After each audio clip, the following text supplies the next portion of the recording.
plan? There will be, of course. The opposition would like you to believe that somehow you can spend money through their so-called direct action plan and it doesn't come from anywhere. Of course, it comes from taxpayers. And what these figures show is that there's a $30 billion black hole and that average families will be $720 worse off as a result of their plan. This comes on top of the $11 billion black hole that was there for election costings.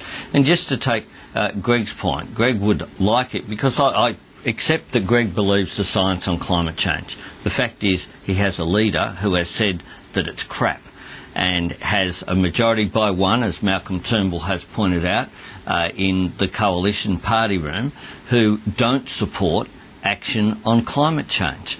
This is about fundamentals, whether we act now or whether there's no need to act.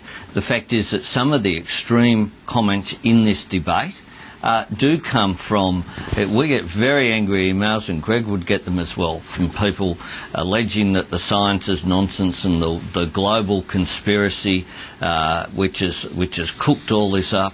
The fact is that there is a fundamental difference here on climate change, not between Greg and myself, but between people who believe in climate change, such as Greg, and people who don't, Tony Abbott. What about the claim at the centre of this this attack by the government today that the direct action plan is going to leave a multi-billion-dollar black hole, and the key point is that one of the the large parts of your carbon abatement plan includes soil carbon, which under current rules you can't count as abatement and you can't measure according to the science. What's your response to that? Sure. Look, I'm delighted to have this discussion, which is about comparing two different approaches.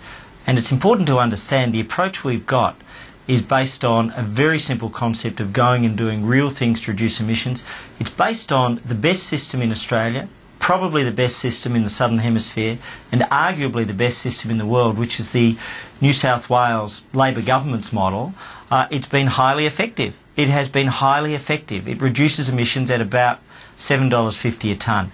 And the point here is we are working with the government on the carbon farming initiative precisely to deal with the best means of reducing emissions through trees and soil and capturing carbon as nature does. And that's not difficult. That's happening all around the world. The international community doesn't, under current international rules, do you concede you can't count that as part of the abatement target?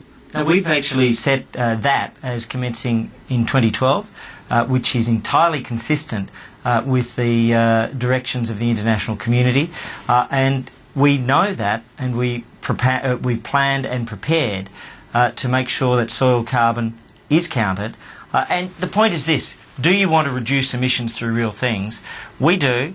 The government wants to use an electricity tax and a petrol tax. They're very good at throwing around figures about other people's schemes. Here's a chance for Anthony.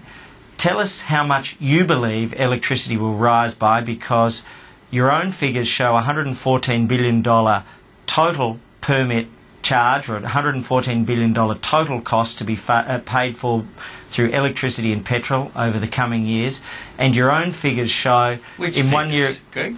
These figures. These are the. Which figures? These are the government's mid-year economic forecast from 2009 as to the actual From 2009. as to the actual cost of your system. What year is it, Greg? And there's no What way year around. is it, Greg? You will not be able to achieve your targets. We've had a whole process. You will not be able to set up achieve a your committee. targets unless you use the same cost of electricity and petrol.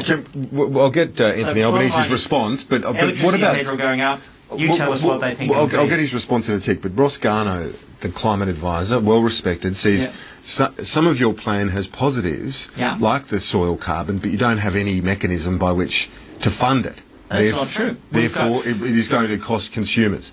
We have a plan which is $10.5 billion, which is the same size as the Murray-Darling Basin plan. So it's significant, but it's appropriate. Same size, same period of time. The government's own figures, which they published on the emissions trading scheme, which will have to be the same as the carbon, electricity and petrol tax is a plan of $114 billion. They cannot run away from their published figures. Okay. And the question for Anthony is, let's get his you've response. ruled out agriculture. Will you now rule out petrol today?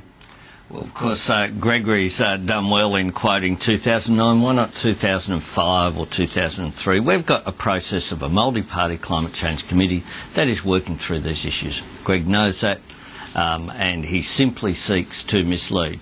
I want to make 2 points. One is, they talk about the New South Wales scheme. What was the Coalition's response when Bob Carr introduced the New South Wales scheme? The world was going to end, the sky was going to fall. It was a transitional measure because Bob Carr had to introduce it because the Howard government was not acting. Opposed by the Coalition in New South Wales, was going to lead to economic disaster. It was a waste of money. Now they say it's a terrific scheme. What essentially we have here, Bob Carr at the time was very clear. We need national action. We need a national market-based system, and that's what we're moving towards. And indeed, Greg said himself in his thesis this: the market is the preferable regime as it better ensures that the polluter bears full responsibility for the cost of his or her conduct. That's what he said. He was right then. He knows deep down that's still his position. He supported the CPRS. He supported an emissions trading scheme.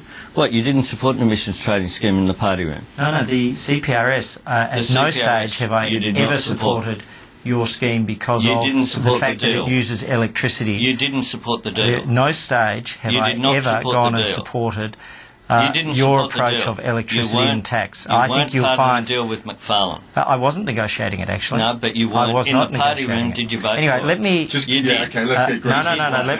Let me deal with this. I'm delighted. Just quickly, if I can, because we do have to get a break. But right. Greg, response. I'm delighted that Anthony is using my 1990 undergraduate thesis. I actually think it stands up pretty well. Because it makes the point that there are good and bad market mechanisms. And that's the point. Not all market mechanisms are the same. If you put a tax on electricity, which is an essential service, you drive up the price, you don't drive down the consumption. If you've got evidence to the contrary, now's your chance. All right, gentlemen, we're going to have to follow that up after the break. We've got to pay some bills, so a quick break. We'll be right back.